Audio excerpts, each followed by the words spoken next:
Sir ನಾನು ಹೇಳೋದು BJP ಕಾರ್ಯಕರ್ತನೋ ಇನ್ನೊಬ್ಬನೋ Congress ಅವನೋ JDS ಅವನೋ ಪ್ರಾಣ ಎಲ್ಲರದು ಒಂದೇನೆ ಆಗಿರೋದು ಪಾಪ ಮನೆಯವ್ರಿಗೆ. ನಮ್ಮ ಕಾಂಗ್ರೆಸ್ ಸರ್ಕಾರ ಬಂದ್ಮೇಲೆ ಈ ತರ ಅನಾಹುತಗಳು ಜಾಸ್ತಿ ಆಗ್ತಾ ಇದೆ. ಇದನ್ನ ನಮ್ಮ ಸಾರ್ವಜನಿಕರು ಇದ್ರ ಬಗ್ಗೆ ಭಯ ಜಾಸ್ತಿ ಆಗ್ತಾ ಹೊರತು ಒಬ್ಬೊಬ್ಬರಿಗೆ ಓಡಾಡೋದು ಭಾರಿ ನೋವಾಗ್ತಾ ಇದೆ. ಇದ್ರ ಬಗ್ಗೆ ನಮ್ಮ ಪೊಲೀಸ್ ಇಲಾಖೆ ಆಗಲಿ ಮತ್ತೊಂದು ಇಲಾಖೆ ಆಗಲಿ ಇದನ್ನ ಬಗ್ಗೆ ಕಠಿಣ ಕ್ರಮದ ತಪ್ಪಿತಸ್ಥರಿಗೆ ಶಿಕ್ಷೆ ಆಗಬೇಕು ಮತ್ತೆ ಜನಗಳಲ್ಲಿ ಭಯ ಅನ್ನೋದು ಹೋಗಿಸ್ಬೇಕು. ಆತ್ಮಹತ್ಯೆ ಮಾಡ್ಕೊಳ್ಳೋ ಮಟ್ಟಕ್ಕೆ ಹೋಗಿದ್ದಾರೆ ಅಂತಂದ್ರೆ ಇದು ದೊಡ್ಡ ದುರಂತ. ಇದು ಯಾವುದೇ ಸರ್ಕಾರದ ಇಲ್ಲಿ ಶಾಸಕರು ಇರ್ಬೋದು, ಮತ್ತೊಬ್ರು ಇರ್ಬೋದು, ಇನ್ನೊಬ್ರು ಇರ್ಬೋದು, ಯಾರೇ ಇರ್ಬೋದು, ಇದು ಖಂಡನೀಯ. 3 ಜನ ಹೆಸರನ್ನ ಸೇರಿಸಿ ಅವರು ಡೆತ್ ನೋಟ್ ಅನ್ನ ಬರೆದಿದ್ದಾರೆ. ಡೆತ್ ನೋಟು ಸಾಯುವ ಸಮಯದಲ್ಲಿ ಆತ್ಮಹತ್ಯೆ ಮಾಡ್ಕೊಳ್ಳುವಂತ ಸಮಯದಲ್ಲಿ ಯಾರಾದ್ರೂ ಸುಳ್ಳು ಹೇಳಲಿಕ್ಕೆ ಸಾಧ್ಯ ಇದೆಯಾ ಸರ್? ನಮ್ದೇನಿದೆ ನಾವು ಸೇಫ್ ಮಾಡ್ಕೊಳ್ಳೋಣ. ನಮ್ಮ ಆಪೋಸಿಟ್ನವ್ರು ಏನಿದಾರೋ ಅವ್ರನ್ನ FIR ಹಾಕ್ಸಿ ಒಳಗೆ ದಬ್ಬು. ರೋಡಲ್ಲಿ ಹೋಗ್ತಾ ಇದ್ರೆ ಬೇಕಾದ್ರೆ ಕರ್ಕೊಂಬಂದು FIR ಹಾಕ್ಸ್ಬಿಟ್ಟು ಕಳಿಸೋ ಪರಿಸ್ಥಿತಿನಲ್ಲಿ ಅವರಿದ್ದಾರೆ. ಏನೇ ಅಂದ್ರು ದುರುಳ ಸರ್ಕಾರ ಸರ್ ಇದು. Guarantee guarantee guarantee. ಇದು ಗ್ಯಾರಂಟಿ ನ್ಯೂಸ್, ಸುದ್ದಿ ಖಚಿತ, ನ್ಯಾಯ ನಿಶ್ಚಿತ. ನಾನು ಕಾರ್ತಿಕ. ರಾಜ್ಯದಲ್ಲೀಗ ವಿನಯ್ ಆತ್ಮಹತ್ಯೆ ಪ್ರಕರಣ ಸಾಕಷ್ಟು ತಲ್ಲಣವನ್ನ ಸೃಷ್ಟಿಸಿರುವಂಥದ್ದು. ಇನ್ನ ಕೈ ಶಾಸಕರ ಹೆಸರು ಕೂಡ ಈ ಒಂದು ಆತ್ಮಹತ್ಯೆ ಪ್ರಕರಣದಲ್ಲಿ ತಳುಕು ಹಾಕಿಕೊಂಡಿರುವಂಥದ್ದು. ಇನ್ನು ಡೆತ್ ನೋಟ್ನಲ್ಲಿ ಸ್ವತಃ ವಿನಯ್ ಅವರೇ ನನ್ನ ಸಾವಿಗೆ ಕೈನ ಕೆಲವೊಂದಿಷ್ಟು ಶಾಸಕರೇ ಕಾರಣ ಅಂತ ಬರೆದಿಟ್ಟು ಈ ಒಂದು ನಿರ್ಧಾರವನ್ನು ಕೈಗೊಂಡಿದ್ದೇನೆ ಅಂತ ಸುಸೈಡ್ ಅನ್ನು ಮಾಡಿಕೊಂಡಿರುವಂಥದ್ದು. ಈಗ BJPಗೆ ಹೊಸ ಅಸ್ತ್ರ ಸಿಕ್ಕಂತಾಗಿದೆ ವಿನಯ್ ಅವರ ಆತ್ಮಹತ್ಯೆ ಪ್ರಕರಣ. ಸೊ ಈ ಒಂದು ಪ್ರಕರಣವಾಗಿ ಜನ ಏನು ಹೇಳ್ತಾರೆ ಅನ್ನೋದನ್ನ ಕೇಳ್ಕೊಂಬರೋಣ ಬನ್ನಿ. ಈಗ BJPಗೆ ಇದು ಹೊಸ ಅಸ್ತ್ರನ ಅಂತ. ಈಗ ವಿನಯ್ ಸುಸೈಡ್ ಕೇಸ್ ಇದೆಯಲ್ಲ, ಅವ್ರದ್ದೇ BJP ಕಾರ್ಯಕರ್ತನೇ ಸುಸೈಡ್ ಮಾಡ್ಕೊಂಡಿರೋದು. ಇದರಲ್ಲಿ ಕಾಂಗ್ರೆಸ್ನ 2 ಶಾಸಕರದು ಕೂಡ ಆರೋಪಗಳು ಕೇಳಿ ಬರ್ತಾ ಈ ಒಂದು ಕೇಸಲ್ಲಿ ಇದ್ದಾರೆ ಅಂತ. ಇದ್ರ ಬಗ್ಗೆ ಏನಂತೀರಿ ಸರ್? ನಾನು ಹೇಳೋದು BJP ಕಾರ್ಯಕರ್ತನೋ ಇನ್ನೊಬ್ಬನೋ ಕಾಂಗ್ರೆಸ್ ಅವನೋ JDS ಅವನೋ ಪ್ರಾಣ ಎಲ್ಲರದು ಒಂದೇನೆ ಆಗಿರೋದು ಪಾಪ ಮನೆಯವ್ರಿಗೆ. ಇನ್ನು ಬೇರೆಯವ್ರಿಗೆ ಯಾರಿಗೂ ಆಗಬಾರ್ದು. ಅವ್ನು BJP ಕಾರ್ಯಕರ್ತ ಆಗಿರಲಿ, JDS ಕಾರ್ಯಕರ್ತ ಆಗಿರಲಿ, ಕಾಂಗ್ರೆಸ್ ಕಾರ್ಯಕರ್ತ ಆಗಿರಲಿ. ಈಗ CM ಸಲಹೆಗಾರ ಪೊನ್ನಣ್ಣ ಅವರ ಹೆಸರು ಕೂಡ ಇದರಲ್ಲಿ ಕೇಳಿ ಬರ್ತಾ ಇರುವಂತದ್ದು. ಆನಂತರ ಕುಶಾಲನಗರ ದಗದಗಿಸ್ತಾ ಇದೆ ಇದ್ರಲ್ಲಿ ಈ ಒಂದು ಕೇಸ್ ಸಂಬಂಧ. ಇದಕ್ಕೇನಂತೀರಿ? ದಗ್ದಗ್ಸೋದು ಅವೆಲ್ಲ ಏನೂ ಆಗಬಾರ್ದು ಸರ್. ಕಾನೂನು ಪ್ರಕಾರ ಏನಾಗಬೇಕು ಅದು ತಗೋಬೇಕು, ಸರಿಯಾಗಿ ಮಾಡ್ಬೇಕು ಅಷ್ಟೇನೆ. ಈಗ BJP ಅವರು ಸಮಾಧಿ ಮಾಡೋಕ್ಕೂ ಬಿಡ್ತಿಲ್ಲ ಅಂತೆ. ಈ ಒಂದು ಕೇಸಲ್ಲಿ ಯಾರ್ಯಾರಿದ್ದಾರೆ ಅದು ತನಿಖೆ ಆಗಬೇಕು ಸೂಕ್ತ ಕ್ರಮದಲ್ಲಿ ಅನ್ನೋ ಒಂದು ನಿಟ್ಟಿನಲ್ಲಿ ಈಗಾಗಲೇ ಹೋರಾಟವನ್ನು ನಡೆಸಿದ್ದಾರೆ BJP ಅವರು ಮಡಿಕೇರಿಯಲ್ಲಿ. ಇದ್ರ ಬಗ್ಗೆ ಏನಂತೀರಿ? ಹೋರಾಟ ಮಾಡೋದು ವಿರೋಧ ಪಕ್ಷಗಳ ಕೆಲಸ, ಅವ್ರು ಮಾಡ್ಕೋತಾರೆ, ನ್ಯಾಯ ಸಿಗ್ಬೇಕಷ್ಟೇ. ಓಕೆ, ಇಷ್ಟು ದಿನ ಹಾಗಾದ್ರೆ ಈ ಕಾರ್ಯಕರ್ತನ ಮೇಲೆ ಈ ರೀತಿ ಎಲ್ಲ ಹಲ್ಲೆ ಆಗ್ತಾ ಇದೆ ಅನ್ನೋದನ್ನ ಗೊತ್ತಿದ್ರು ಸಹಿತ BJP ಅವರೇ ಯಾಕೆ ಸುಮ್ಮನಿದ್ರು ಅಂತ ನಮಗೆ ಗೊತ್ತಿಲ್ಲ ಸರ್, ಅವ್ರನ್ನ ಕೇಳಬೇಕು. ತಪ್ಪು ಮಾಡೋರಿಗೆ ಶಿಕ್ಷೆ ಆಗಲೇಬೇಕು, ಯಾವುದೇ ಕಾರಣಕ್ಕೂ ಬಿಡಂಗಿಲ್ಲ. ಮತ್ತೆ ಇನ್ನೊಂದು ನಮ್ಮ ಕಾಂಗ್ರೆಸ್ ಸರ್ಕಾರ ಬಂದ್ಮೇಲೆ ಈ ತರ ಅನಾಹುತಗಳು ಜಾಸ್ತಿ ಆಗ್ತಾ ಇದೆ. ಇದನ್ನ ನಮ್ಮ ಸಾರ್ವಜನಿಕರು ಇದ್ರ ಬಗ್ಗೆ ಭಯ ಜಾಸ್ತಿ ಆಗ್ತಾ ಹೊರತು ಒಬ್ಬೊಬ್ಬರಿಗೆ ಓಡಾಡೋದು ಭಾರಿ ನೋವಾಗ್ತಾ ಇದೆ. ಇದ್ರ ಬಗ್ಗೆ ನಮ್ಮ ಪೊಲೀಸ್ ಇಲಾಖೆ ಆಗಲಿ ಮತ್ತೊಂದು ಇಲಾಖೆ ಆಗಲಿ ಇದನ್ನ ಬಗ್ಗೆ ಕಠಿಣ ಕ್ರಮದ ತಪ್ಪಿತಸ್ಥರಿಗೆ ಶಿಕ್ಷೆ ಆಗಬೇಕು ಮತ್ತೆ ಜನಗಳಲ್ಲಿ ಭಯ ಅನ್ನೋದು ಹೋಗಿಸ್ಬೇಕು. ಇದು ನನ್ನ ಕಳಕಳಿ ಮನವಿ ಮಾಡ್ತಾ ಇದ್ದೀನಿ.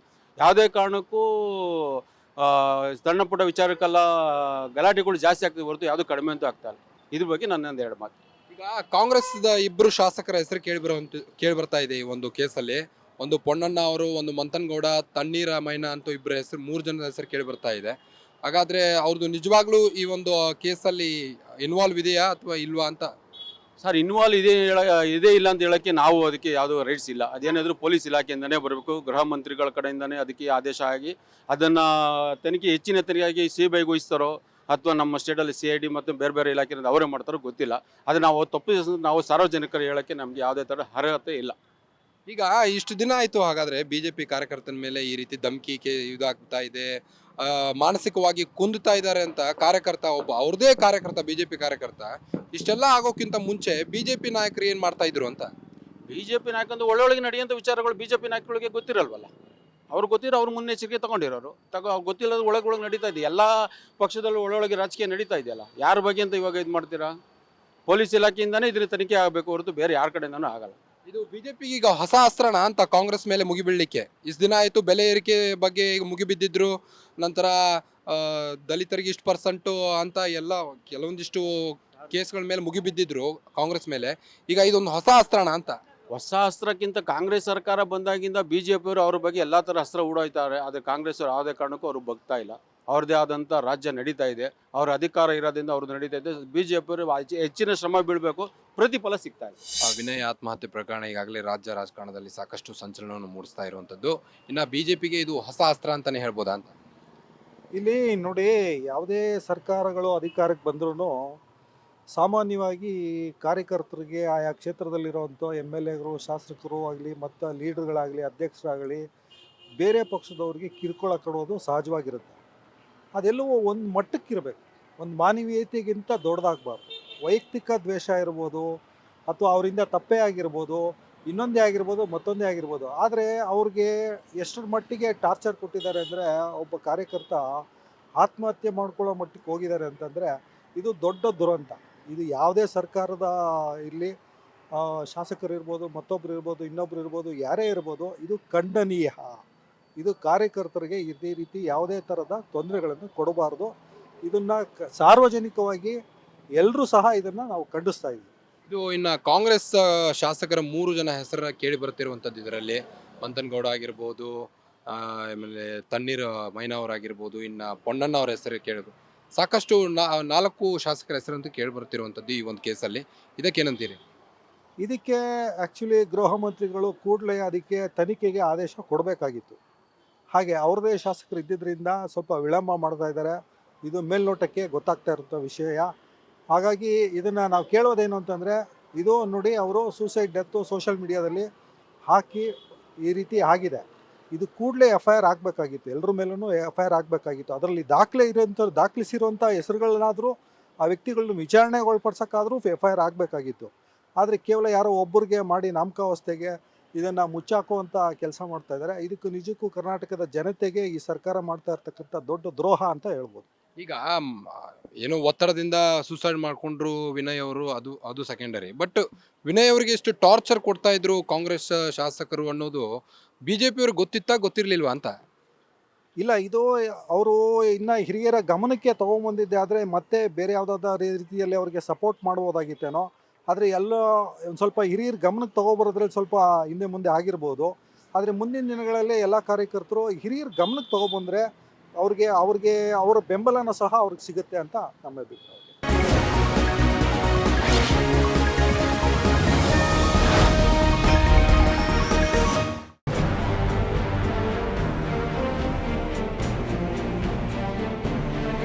ಈಗ ವಿನಯ್ ಅವರ ಆತ್ಮಹತ್ಯೆ ಪ್ರಕರಣ ಸಾಕಷ್ಟು ಕುಶಾಲನಗರದಲ್ಲಿ ದಗದಗಿಸ್ತಾ ಇದೆ, ಕುಶಾಲನಗರ. ಸೊ ಈ ಒಂದು ಆತ್ಮಹತ್ಯೆ ಪ್ರಕರಣ ವಿಚಾರವಾಗಿ ಈಗ ಕಾಂಗ್ರೆಸ್ ಮೇಲೆ ಮುಗಿಬೀಳಲಿಕ್ಕೆ BJPಗೆ ಇದೊಂದು ಹೊಸ ಅಸ್ತ್ರ ಅಂತಾನೆ ಹೇಳ್ಬೋದಾ ಅಂತ? ನೋಡಿ, ಮುಗಿಬೀಳೋದಂತಲ್ಲ, ವಿನಯ್ ಅವರು ಇದು ಕಾಂಗ್ರೆಸ್ನವರ ಒಂದು ಈ ದಬ್ಬಾಳಿಕೆ, ಆನಂತರ BJPಗರ ಮೇಲೆ ಇವ್ರು ಮಾಡ್ತಿರುವಂಥ ಒಂದು ದಬ್ಬಾಳಿಕೆಯ ಒಂದು ಪ್ರತಿರೂಪ. ಇದು ಮೊದಲನೇ ಬಾರಿ ಅಲ್ಲ, ಇದಕ್ಕಿಂತ ಹಿಂದೆ ಕೂಡ 3-4 ಸಾರಿ ಈ ಥರದ ಕೇಸುಗಳಾಗಿವೆ. ನಮ್ಮ ಶಕುಂತಲಾ ನಟರಾಜ್ ಅವರ ವಿರುದ್ಧ ಇರ್ಬೋದು, ಆನಂತರ ತುಂಬ ಕಾರ್ಯಕರ್ತರ ಮೇಲೆ ಈ ಥರದ ಒಂದು ದಬ್ಬಾಳಿಕೆಯನ್ನು ಮಾಡಿದ್ದಾರೆ. ಈ ಬಾರಿ ಇದೊಂದು ನೆಕ್ಸ್ಟ್ ಲೆವೆಲಿಗೆ ತೆಗೆದುಕೊಂಡು ಹೋಗಿದ್ದಾರೆ. ಆನಂತರ ಭಾರತೀಯ ಜನತಾ ಪಾರ್ಟಿ ಯಾವತ್ತೂ ಕೂಡ ಕಾರ್ಯಕರ್ತರ ಪರ ಇರುತ್ತೆ. ಆದರೆ ಈ ಒಂದು ವಿಷಯದಲ್ಲಿ ಏನಾಗಿದೆ ಅಂತ ಹೇಳಿದರೆ, ಇದು ನಮ್ಮ ಗಮನಕ್ಕೆ ಬಂದಿರಲಿಲ್ಲ, ನಮ್ಮ ನಾಯಕರ ಗಮನಕ್ಕೆ. ಇಲ್ಲಾಂದರೆ ತುಂಬ ಇಂಥ ಕೇಸುಗಳಾಗುತ್ತೆ, ನಮ್ಮ ನಾಯಕರು ತಕ್ಷಣ ಹೋಗಿ ಅಟೆಂಡ್ ಮಾಡುವಂಥ ಕೆಲಸವನ್ನು ಮಾಡ್ತೀವಿ. ನಿನ್ನೆ ಇದೊಂದು ಭಾಳ ಅನ್ಫಾರ್ಚುನೇಟ್ ಒಂದು ಘಟನೆ ಆಗಿದೆ. ನಿನ್ನೆ ನಮ್ಮ ನಾಯಕರು ಯಾರು R. ಅಶೋಕ್ ಅವರು, ಆನಂತರ ಚಲವಾದಿ ನಾರಾಯಣ ಸ್ವಾಮಿ ಅವರು, ಆನಂತರ ಇಲ್ಲಿನ ಜಿಲ್ಲಾಧ್ಯಕ್ಷರುಗಳು ಬೆಂಗಳೂರಿನ, ಅವ್ರ ಜೊತೆ ನಾನು ಕೂಡ ಖುದ್ದಾಗಿ ಹೋಗಿ ಬೆಳಿಗ್ಗೆ 11 ಗಂಟೆ ಹೋದವರು ರಾತ್ರಿ 9 ಗಂಟೆ ತನಕನೂ ನಾವು ಅಲ್ಲಿ ಇದ್ದು, ಇಬ್ಬರು ಯಾರು ಮೇನ್ ಅಕ್ಯೂಸ್ಡ್ ಅವರೇನು ಬರೆದೋಗಿದ್ದಾರೆ ಅವರ ಹೆಸರನ್ನು ಸೇರಿಸಬೇಕು ಅಂತ ಪ್ರೊಟೆಸ್ಟ್ ಕೂಡ ಮಾಡಿದ್ವಿ. ನಾವು ನಿಲ್ಲುವಂಥ ಕೆಲಸವನ್ನು ಮಾಡಿದ್ವಿ. ಇವತ್ತು ನಮ್ಮ ರಾಜ್ಯಾಧ್ಯಕ್ಷರಾದ ಸನ್ಮಾನ್ಯ ವಿಜೇಂದ್ರ ಅವರು ಮಡಿಕೇರಿಗೆ, ಅವರು ನಿನ್ನೆ ಇಲ್ಲಿ ಇರಲಿಲ್ಲ, ಶಿವಮೊಗ್ಗದಲ್ಲಿ ಇದ್ದಿದ್ದರಿಂದ ಇವತ್ತು ಮಡಿಕೇರಿಗೆ ತೆರಳಿ ಅವ್ರ ಫ್ಯಾಮಿಲಿಗೆ ಸಾಂತ್ವನ ಹೇಳಿ ಇವತ್ತು ಪೂರ್ತಿ ಸಮಯ ಅಲ್ಲೂ ಇದ್ದು ನಿಲ್ಲುವಂಥ ಕೆಲಸವನ್ನು ಮಾಡಿದ್ದಾರೆ. ಆದ್ದರಿಂದಾಗಿ ಎಲ್ಲೋ ಒಂದು ಕಡೆ ಈ ಕಾಂಗ್ರೆಸ್ ಸರ್ಕಾರ ಪ್ರಶ್ನೆ ಕೇಳೋರನ್ನು, BJP ಇವಾಗ ನಮಗೆ ವಿರೋಧ ಪಕ್ಷವಾಗಿ ನಮಗೊಂದು ಜವಾಬ್ದಾರಿ ಇದೆ, ನಾವು ಪ್ರಶ್ನೆ ಕೇಳ್ತೀವಿ. ಆದರೆ ಪ್ರಶ್ನೆ ಕೇಳೋರನ್ನು ಹತ್ತಿಕ್ಕುವಂಥ ದಬ್ಬಾಳಿಕೆಯ ಒಂದು ಮನಸ್ಥಿತಿಯನ್ನು ಈ ಕಾಂಗ್ರೆಸ್ ಹೊಂದಿದೆ. ಆದರೆ ಒಂದು ಮಾತ್ರ ಕಾಂಗ್ರೆಸ್ನವ್ರು ನೆನ್ಪಿಟ್ಕೋಬೇಕು, ನೀವೆಷ್ಟೇ ಹತ್ತಿಕ್ಕಿದ್ರು, ಎಷ್ಟೇ ದಬ್ಬಾಳಿಕೆ ಮಾಡಿದರೂ ಕೂಡ ನಾವು ಪ್ರಶ್ನೆ ಕೇಳೋದನ್ನು ನಿಲ್ಲಿಸಲ್ಲ. ನಿಮ್ಮ ತಪ್ಪುಗಳನ್ನು ಎತ್ತಿ ತೋರಿಸ್ತೀವಿ. ಹಾಗೂ ನಿಮ್ಮ ಒಂದು ತಪ್ಪುಗಳು ಹಾಗೂ ನೀವೇನು ಒಂದು ಭ್ರಷ್ಟಾಚಾರವನ್ನು ಮಾಡ್ತಿದ್ದೀರಾ ಹಾಗೂ ನಿಮ್ಮ ವೀಕ್ನೆಸ್ಗಳು, ಸರ್ಕಾರದ ವೀಕ್ನೆಸ್ಗಳು, ಇದನ್ನೆಲ್ಲ ಎತ್ತಿ ತೋರಿಸುವಂಥ ಕೆಲಸವನ್ನು ನಾವು ಮಾಡೇ ಮಾಡ್ತೀವಿ. ಅದು ನೀವು ಎಷ್ಟೇ ಕೇಸ್ ಹಾಕಿ, ಎಷ್ಟೇ ದಬ್ಬಾಳಿಕೆ ಮಾಡಿ, ಎಷ್ಟೇ ಒಂದು ದರ್ಪ ತೋರಿ ನಾವು ನಿಲ್ಲೋದಿಲ್ಲ, ಜಗ್ಗಲ್ಲ ಕುಗ್ಗಲ್ಲ ಅಂತ ಹೇಳಲಿಕ್ಕೆ ಬಯಸ್ತೀನಿ. ಇನ್ನು ಕೈ ಶಾಸಕರ ಹೆಸರು ಕೂಡ ಈ ಒಂದು ವಿಷಯದಲ್ಲಿ ತಳಕು ಹಾಕಿಕೊಂಡಿರುವಂಥದ್ದು. ಇನ್ನ ಕಾನೂನು ಸಲಹೆಗಾರರಾದಂಥ CM ಸಿದ್ದರಾಮಯ್ಯನವ್ರದ್ದು ಪೊನ್ನಣ್ಣ ಅವ್ರ ಹೆಸರು ಕೂಡ ಇದರಲ್ಲಿ ಕೇಳಿ ಬರುವಂಥದ್ದು. ಇದು ನಿಜಾನಾ ಅಂತ? ಅಲ್ಲ, ಡೆತ್ ನೋಟಲ್ಲೇ ಇದೆಯಲ್ಲ, ನಿಜನಾ ಅಂತ ಕೇಳೋಕೆ ಇವಾಗ ಒಬ್ಬ ಮನುಷ್ಯ ಆತ್ಮಹತ್ಯೆ ಅಂತ ಒಂದು ಪೀಕ್ ಡಿಸಿಷನ್ ತೆಗೆದುಕೊಳ್ಳಕ್ಕೆ ಹೋಗಿದ್ದಾರೆ ಅಂತ ಹೇಳಿದ್ರೆ ಅವ್ರು ಯಾಕೆ ಸುಮ್ಮನೆ ಯಾರನ್ನೋ ಸುಮ್ಮನೆ ಹೆಸರಿಸಿ ಅಥವಾ ಸುಮ್ಮನೆ ಅವರ ಹೆಸರನ್ನು ಹೇಳಿ ಆತ್ಮಹತ್ಯೆ ಮಾಡ್ಕೊಳ್ಳುವಂಥ ಕೆಲಸ ಮಾಡ್ತಾರೆ. ಆದ್ರಿಂದಾಗಿ ಅವ್ರಿಗೆ ಆಗಿರುವಂಥ ಒಂದು ಟಾರ್ಚರನ್ನು, ಅದು ಪೊನ್ನಣ್ಣ ಅವರ ಆಪ್ತ ತೆನ್ನೀರ ಮಹಿನ ಅವ್ರ ಹೆಸರು. ಅದಾದ ನಂತರ ಪೊನ್ನಣ್ಣ ಅವರು ಇದಕ್ಕೆ ಕುಮ್ಮಕ್ಕ ಇದೆ. ಆನಂತರ ಮಂತರಗೌಡ ಅವರ ಹೆಸರನ್ನು ಸೇರಿಸಿದ್ದಾರೆ. 3 ಜನ ಹೆಸರನ್ನು ಸೇರಿಸಿ ಅವರು ಡೆತ್ ನೋಟನ್ನು ಬರೆದಿದ್ದಾರೆ. ಡೆತ್ ನೋಟು ಸಾಯುವ ಸಮಯದಲ್ಲಿ, ಆತ್ಮಹತ್ಯೆ ಮಾಡ್ಕೊಳ್ಳುವಂಥ ಸಮಯದಲ್ಲಿ ಯಾರಾದರೂ ಸುಳ್ಳು ಹೇಳಲಿಕ್ಕೆ ಸಾಧ್ಯ ಇದೆಯಾ ಸರ್? ಅದರಿಂದಾಗಿ ನಮ್ಮ ಆಗ್ರಹ ಕೂಡ ಇದ್ದಿದ್ದು ಅಷ್ಟೇ. ಪೊಲೀಸರು ಇವಾಗ ಶಾಸಕರಿಗೊಂದು ಕಾನೂನು, CMಗೊಂದು ಕಾನೂನು, ಸಾಮಾನ್ಯ ಮನುಷ್ಯರು ನಮ್ಮಂಥವ್ರಿಗೊಂದು ಕಾನೂನು ಅನ್ನುವಂಥದ್ದು ಆಗಬಾರ್ದಲ್ವಾ? ಎಲ್ಲರಿಗೂ ಒಂದೇ ಕಾನೂನು ಅನ್ನುವಂಥದ್ದನ್ನು ಸರ್ಕಾರ ಪಾಲಿಸುವುದಾದರೆ ಮಂತರಗೌಡ ಅವರ ಮೇಲೆ, ಪೊನ್ನಣ್ಣ ಅವರ ಮೇಲೂ ಕೂಡ FIR ಆಗಬೇಕಾಗಿತ್ತು, ಕೇಸ್ ಮಾಡಬೇಕಾಗಿತ್ತು. ಆನಂತರ ವಿನಯ್ ಅವರಿಗೆ, ಸತ್ತ ವಿನಯ್ ಅವರಿಗೆ ಮತ್ತು ಹಾಗೂ ಅವರ ಫ್ಯಾಮಿಲಿಗೆ ನ್ಯಾಯ ಕೊಡಬೇಕು. ಇವಾಗ CM ಅಂತ ಹೇಳಿದ್ರೇನು, ಹಿಂದೆಲ್ಲ ರಾಜರಿದ್ದರು, ಅದೇ ಥರ ಕರ್ನಾಟಕಕ್ಕೆ ಅವರೊಂದು ಕರ್ನಾಟಕದ ಜನರ ರಕ್ಷಣೆ ಮಾಡುವಂಥ ಒಂದು ಓತನ್ನು ತೆಗೆದುಕೊಳ್ತಾರೆ. ವಿನಯ್ ಕೂಡ ಕರ್ನಾಟಕ ರಾಜ್ಯದಲ್ಲೇ ಬರ್ತಾರೆ ಅಲ್ವಾ? ನೀವು ಯಾರನ್ನೂ ನಿಮ್ಮ ಕಾಂಗ್ರೆಸ್ನವ್ರನ್ನ, ಶಾಸಕರನ್ನ ರಕ್ಷಿಸೋಕ್ಕೋಸ್ಕರ ಒಬ್ಬ ಅಮಾಯಕರ ಜೀವಕ್ಕೆ ನೀವು ಬೆಲೆ ಕೊಡ್ತಾ ಇಲ್ಲ, ಅವರ ಒಂದು ಸಾವಿಗೆ ನ್ಯಾಯ ಕೊಡ್ತಾ ಇಲ್ಲ, ಅವರ ಫ್ಯಾಮಿಲಿಗೆ ಅವರೇ ನ್ಯಾಯ ಕೇಳ್ತಿದ್ದಾರೆ, ಅವ್ರಿಗೆ ನೀವು ನ್ಯಾಯ ಕೊಡ್ತಿಲ್ಲ ಅಂತ ಹೇಳಿದಿದ್ರೆ ನೀವು ಇಂಜಸ್ಟಿಸ್ ಮಾಡ್ತಾ ಇದ್ದೀರಾ, ಅನ್ಯಾಯದ ಸರ್ಕಾರ ಆಗುತ್ತೆ ನಿಮ್ಮದು ಅಲ್ವಾ? ಅದರಿಂದಾಗಿ ಅವರು ಏನು ಮನವಿ ಮಾಡ್ತಿದ್ದಾರೆ ಅದಕ್ಕೆ ನಾವು ಭಾರತೀಯ ಜನತಾ ಪಾರ್ಟಿ ಧ್ವನಿಗೂಡಿಸಿದ್ದೀವಿ.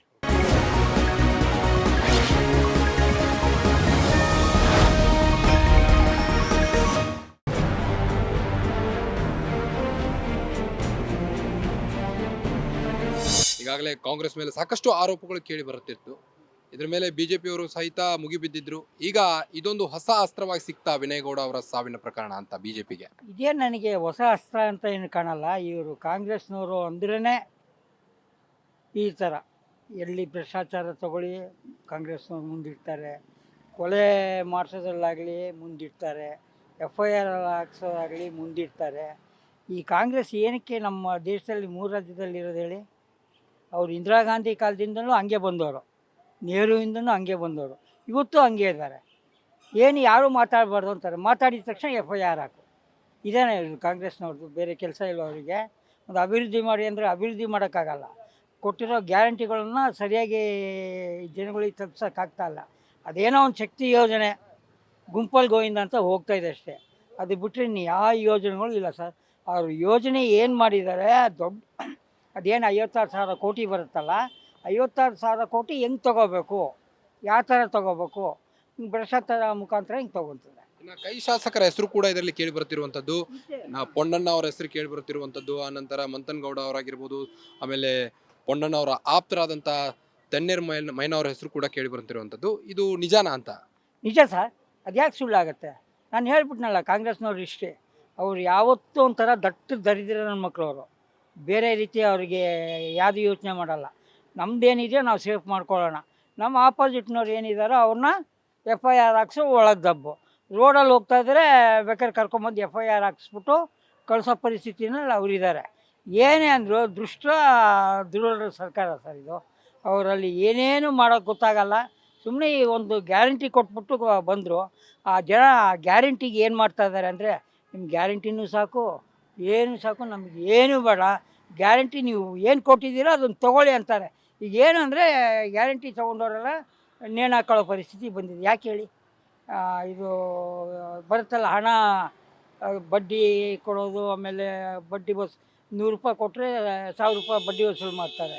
ಇಂಥ ಸರ್ಕಾರ ಬೇಕಾ ಸರ್ ಇದು? 3 ರಾಜ್ಯದಲ್ಲಿ ಇದೆ ಸರ್ ಅವ್ರದ್ದು. ನೆಕ್ಸ್ಟ್ ಇದು ಹೊರಟೋಗುತ್ತೆ, ಇದೇನಿರಲ್ಲ. ಅವ್ರು ಇರುತ್ತೆ ಅಂತ ತಿಳ್ಕೊಂಡಿದ್ರೆ ಅವರಷ್ಟು ಮೂರ್ಖರು ಯಾರೂ ಇಲ್ಲ. ಈಗ ವಿನಯ್ ಅವರು ಆತ್ಮಹತ್ಯೆ ಮಾಡ್ಕೊಳ್ಳೋಕ್ಕಿಂತ ಮುಂಚೆ ಇದು ಬಿಜೆಪಿ ನಾಯಕರ ಗಮನಕ್ಕೆ ಬಂದಿರಲಿಲ್ವಾ, ಅಥವಾ ವಿನಯ್ ಗೌಡ ಅವರ ಹತ್ಯೆ ಆಗೋಕ್ಕಿಂತ ಮುಂಚೆ ಈ ರೀತಿ ಕಾಂಗ್ರೆಸ್ ಶಾಸಕರು ಈ ರೀತಿ ಅವರಿಗೆ ಧಮಕಿ ಆಗ್ತಾ ಇದ್ದಾರೆ, ಈ ರೀತಿ ಎಲ್ಲ ಹಲ್ಲೆ ನಡೆಸ್ತಾ ಇದ್ದಾರೆ, ಈ ರೀತಿ ಪ್ರೆಷರ್ ಕೊಡ್ತಾ ಇದ್ದಾರೆ, ಈ ರೀತಿ ಹಿಂಸೆ ಕೊಡ್ತಾ ಇದ್ದಾರೆ ಅನ್ನೋದು ಬಿಜೆಪಿ ನಾಯಕರಿಗೆ ಗೊತ್ತಿರಲಿಲ್ವಾ ಹೇಗೆ ಅಂತ? ಅಲ್ಲ, ಗೊತ್ತಿರಲಿಲ್ಲ ಅಂತ ಅಲ್ಲ, ಗೊತ್ತಿದ್ದೇ ಇರುತ್ತೆ ಯಾರಿಗೇ ಆಗಲಿನೂ. ಇವರು ಯಾವಾಗ ಬೇಲ್ ಮೇಲೆ ಬಂದಿದ್ದಾರೆ, ಬೇಲ್ ಮೇಲೆ ಬಂದರೆ ಮುಗಿದೋಯ್ತು, ಅದು ಕೋರ್ಟ್ ನೋಡ್ಕೊಳ್ಳೋಕ್ಕೆ. ಬೇಲ್ ಮಾಡಿಬಿಟ್ಟು ಏನೇನಿದೆ ಪ್ರೊಸೀಜರ್ ಏನಿದೆ ಇವು ಮಾಡಿರೋದು. ಇದೇನು ಸರ್, ಒಂದು ಜಸ್ಟ್ ಒಂದು ಪೋಸ್ಟರ್ ಹಾಕಿರೋದು, ಏನು ಹೇಳಿ, ನಿನ್ನ ಜಾಗ ಹಿಂಗಿದೆ ನೋಡಪ್ಪ ಅಂತ ಹೇಳ್ಬಿಟ್ಟು ಹಾಕಿದ್ದಾರೆ. ಆ ಜಾಗ ನಾವು ನೋಡ್ಬಿಟ್ಟು ನನ್ನ ಇಂಥ ಜಾಗ ಹಾಕಿದ್ದಾರೆ, ಇದನ್ನು ನಾನು ಕ್ಲಿಯರ್ ಮಾಡಿಬಿಟ್ಟು ನಾನು ಒಳ್ಳೆ ಮನುಷ್ಯ ಆಗೋಣ ಅಂತ ಮಾಡಬೇಕಿತ್ತು. ಅವರೆಲ್ಲ ಮಾಡಲ್ಲ ಸರ್. ಕಾಂಗ್ರೆಸ್ನಲ್ಲಿರೋರೆಲ್ಲ ದೋಖಾಗಳೇ, ಅದರಲ್ಲಿ ಎರಡು ಮಾತಿಲ್ಲ. ಕಾಂಗ್ರೆಸ್ ಅಂದರೆ ದೋಖಾ ಅಂದ್ರೇ ಕಾಂಗ್ರೆಸ್. ಅವ್ರು 3 ರಾಜ್ಯದಲ್ಲಿದ್ದಾರೆ, ಇವತ್ತಲ್ಲ ನಾಳೆ 3 ರಾಜ್ಯದಲ್ಲೂ ಫೋಟೋ ಹೋಗ್ತಾರೆ. ವಿನಯ್ ಹತ್ಯೆ ಪ್ರಕರಣ ಈಗಾಗಲೇ ರಾಜ್ಯದಲ್ಲಿ ತಲ್ಲಣವನ್ನು ಸೃಷ್ಟಿಸಿರುವಂಥದ್ದು. ಇನ್ನು ಈ ಒಂದು ವಿಚಾರ ಈಗ ಬಿಜೆಪಿಗೆ ಹೊಸ ಅಸ್ತ್ರ ಅಂತಲೇ ಹೇಳ್ಬೋದಾ ಅಂತ? ಹೊಸ ಅಸ್ತ್ರ ಅನ್ನೋದು ಒಂದು ತನಿಖೆಯಿಂದ ಹೊರಬರಬೇಕು.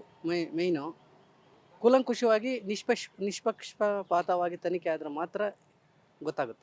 ಈಗಾಗಲೇ ಕೈ ಶಾಸಕರ ಹೆಸರು ಕೂಡ ಈ ಒಂದು ಪ್ರಕರಣದಲ್ಲಿ ಕೇಳಿ ಬರ್ತಾರೆ ಅನ್ನೋಂಥದ್ದು. ಇದ್ರ ಬಗ್ಗೆ ಏನಂತೀರಿ? ನಿಜಾನ ಇದು? ಅವ್ರ ಹೆಸರು ಕೇಳಿ ಬರೋದು ನಿಜಾನ ಅಂತ? ಯಾರು ಕೈವಾಡ ಇರುತ್ತೋ ಅವ್ರನ್ನ ಜೈಲಿಗೆ ಹಾಕಬೇಕು. ಸುಖ ಸುಮ್ಮನೆ ಆರೋಪ ಮಾಡೋದು ತಪ್ಪಾಗುತ್ತೆ. ಸಾಕ್ಷಿ ಮೊದಲು, ಸಾಕ್ಷಿ ಇದ್ದರೆ ಯಾರು ತಪ್ಪು ಮಾಡಿದಾರೆ ಅವ್ರನ್ನ ಶಿಕ್ಷೆಗೆ ಒಳಪಡಿಸೋದು ಮೊದಲನೇ ಮನವಿ.